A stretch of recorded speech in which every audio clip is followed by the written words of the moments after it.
Right then, let's get this autopsy done then, shall we? Here's 5 things that we learned watching United shit the bed to Atletico last night. In number 1, all bark, no bite.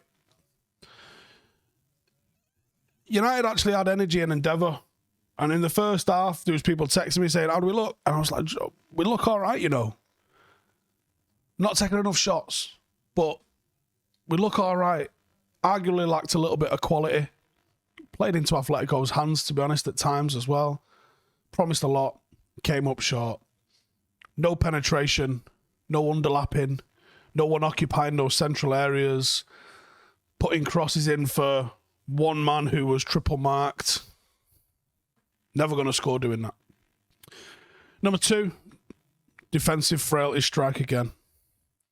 Atletico didn't attack much. And when they did, they looked more dangerous than us.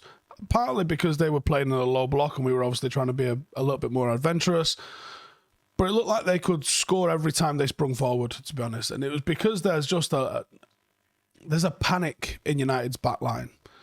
There's a lack of confidence. There's a lack of just that almost arrogance that I think United defensive should have.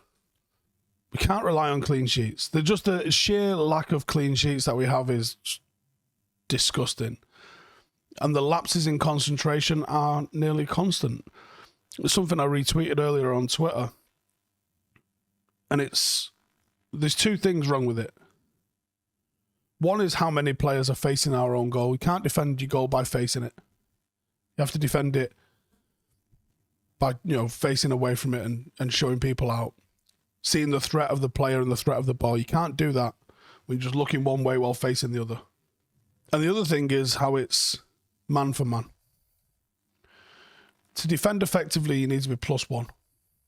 That gives you the ability for someone to be able to miss a challenge, and it gives you the ability for someone to mark everyone. I've got 3 forwards coming, and I've got my fullbacks covering one each, the other centre-half's on one, me as the final centre-half. I can look at the best position to be in, I can follow the ball, I can keep my eye on what's going on there, and everyone else can just stay tight to their man. That's how you effectively defend. If you're +1, you've got a chance. If they get man for man, which is what they did, you're in the shit. You're not defending when you're man for man. You're scrambling. And there was too much of that. Number 3, I said this last night, season's over. We're out of every cup competition. We're relying on Arsenal shitting the bed, which is possible, I guess, but unlikely with who we've still got left to play as well. Even if we win all of our games, we could be miles off it. And we will not win all of our games. There is literally nothing left to play for. It's now the slow, slippery slope into Thursday night carnage. If we're going to start looking ahead to next season, what have we got to look forward to? Europa League. Thursday nights and Sunday nights. It's fucking horrible. Season's over in early March. Number 4, another season and more deadwood. We're just accumulating deadwood all the time. And the reason we're doing this is because we've lacked a clear, strong, top-down strategy. If you continue upon the same path, you'll eventually build a path and you will eventually get some distance going. I mentioned this the other day. United start off down one path, change our minds, come back down it and go down another path, and then come back down that and then come back down another path. And all that happens is you've got wasted paths. It's the same with the deadwood. You accumulate the deadwood in the same way. We think a player works for us, we change tactic, and now that player no longer works for us. There's too much of that. I went through 14 players who need binning, and you can make an argument for 20, to be honest.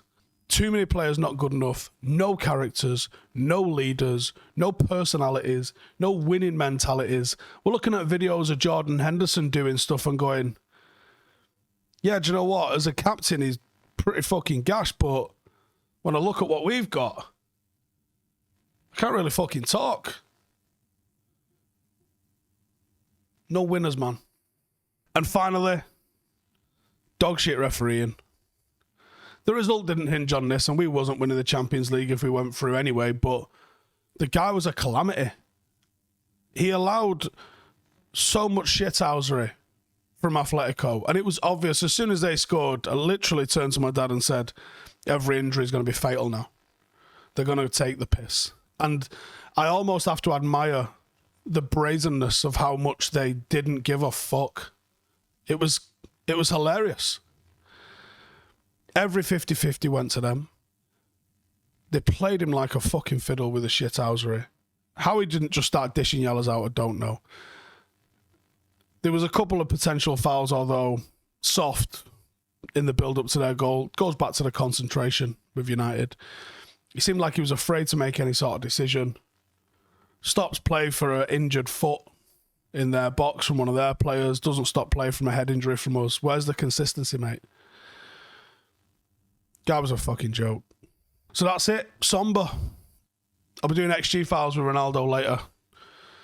Put your questions in here for us and we'll go through the questions. Let's make them funny and let's have a bit of a fucking laugh today. I'm not fucking being depressed like this all day long.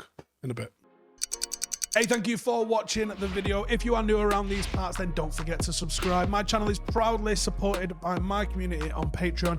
If you'd like to get a little bit of extra content, a Discord group, meetups, five-a-side games, weekly podcasts, behind the scenes, and even an occasional bit of transfer news as and when I get it, then for the price of a pint, you can show your appreciation for the content that we make and get some goodies for doing so as well. Check the link in the description or click the button right here. You'll also find all of my socials here too if you want to follow me on any of those platforms. Nice one.